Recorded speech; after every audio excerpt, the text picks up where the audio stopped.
네, 청장님 이동찬 변호사입니다. 먼저 건강이 많이 안 좋으신 걸로 알고 있는데 어려운 걸음 해주셔서 감사드립니다.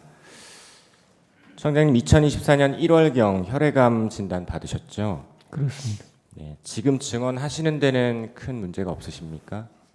최대한 건강을 빨리 회복하려고 노력 중에 있습니다. 네. 증인께서는 2024년 12월 3일 비상계엄 선포 및 해제 이후 12월 5일 국회 행안위, 12월 9일 법사위에 각 출석하셨죠? 예, 그렇습니다. 표 하나 제시하겠습니다.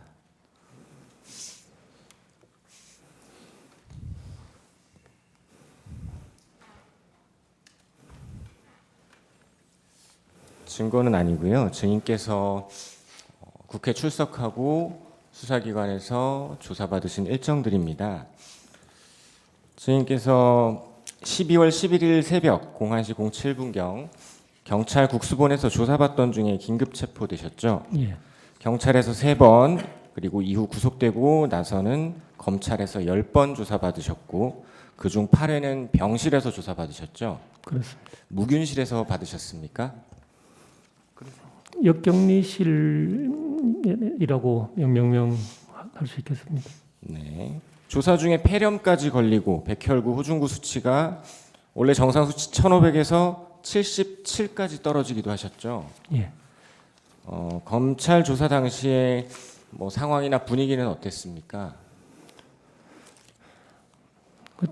뭐 어떤 상황을 말씀하시는지 모르겠습니다만 건강이 매우 안 좋아서 조사받기 참 어려우신 상황이었을 것 같은데 그럼에도 불구하고 병실에서까지 이렇게 여러 번 조사를 받으신 이유가 있으십니까? 검찰에서 조사가 필요하다고 이야기를 했고, 그리고 제 상황을 충분히 이제 설명을 했음에도 불구하고 필요하다고 해서 제가 거기에 응한 것입니다.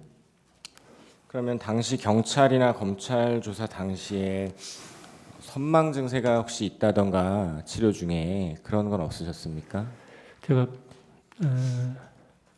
여기 지금 조사 시간이 뭐 적게는 1시간부터 많게는 뭐 7시간까지 이렇게 되어 있습니다만 이 사이에 계속해서 휴식을 계속해서 취하면서 그리고 죄송한 합니다만 병원에 있을 때는 뭐 그 베드에 거의 뭐 누워서 조사받다시피 그렇게 했었습니다. 네.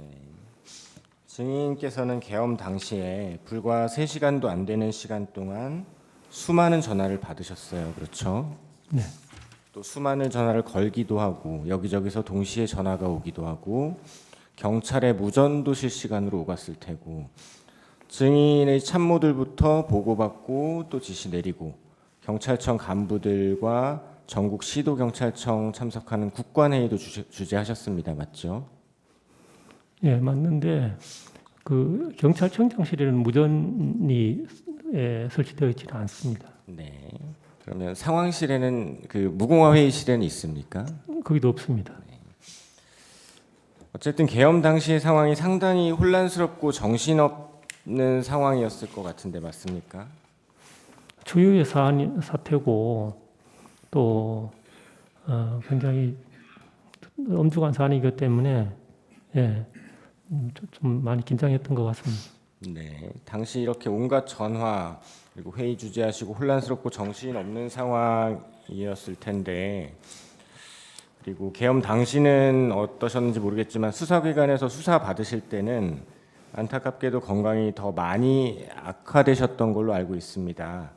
수사기관에서 진술하실 때는 그 계엄 당시의 상황을 명확히 기억해서 진술하셨습니까?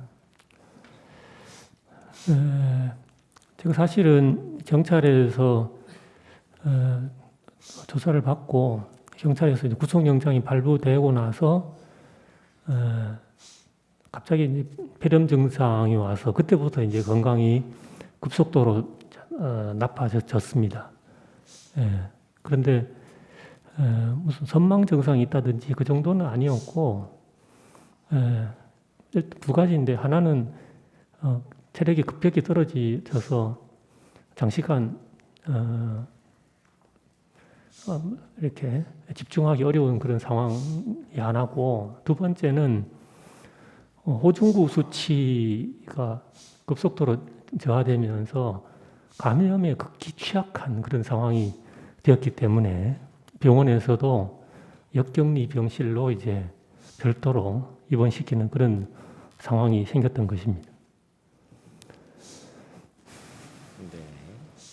삼청동 안가 관련 여쭤보겠습니다. 12월 3일 19시 30분경 삼청동 안가에서 대통령, 국방장관, 경찰청장인 증인 그리고 김봉식 서울청장 만나셨죠? 그거는 아까 청구인 쪽 그 질문에 네. 대답한 수준으로 조금 양해를 부탁드리겠습니다. 네. 증인께서는 이 삼청동 안가에서 대통령으로부터 경찰이 중요하다, 치안 질서 유지를 잘 해줘야 한다 이 말씀은 들으셨습니까?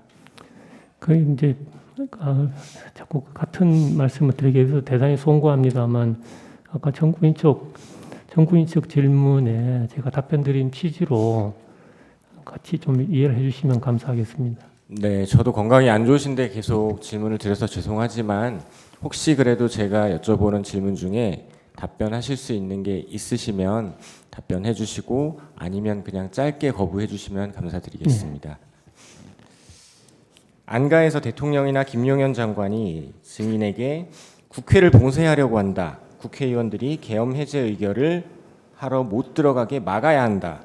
들어가려는 국회의원은 체포할 것이다. 이런 이야기 하신 적 있습니까? 그것도 죄송합니다. 예. 네. 그럼 국회를 봉쇄하려면 경력 몇 명이 필요하냐? 오늘 밤 경력 몇 명을 준비할 수 있느냐? 이런 얘기는 한 적이 있습니까?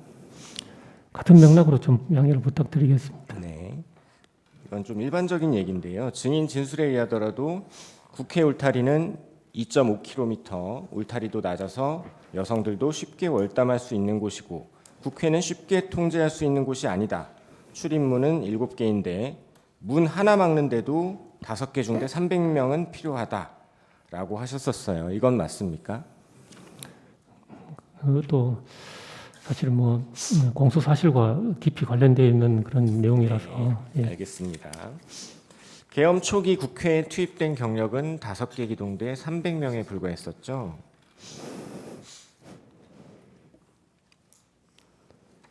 네, 그건 맞는 것 같습니다. 네.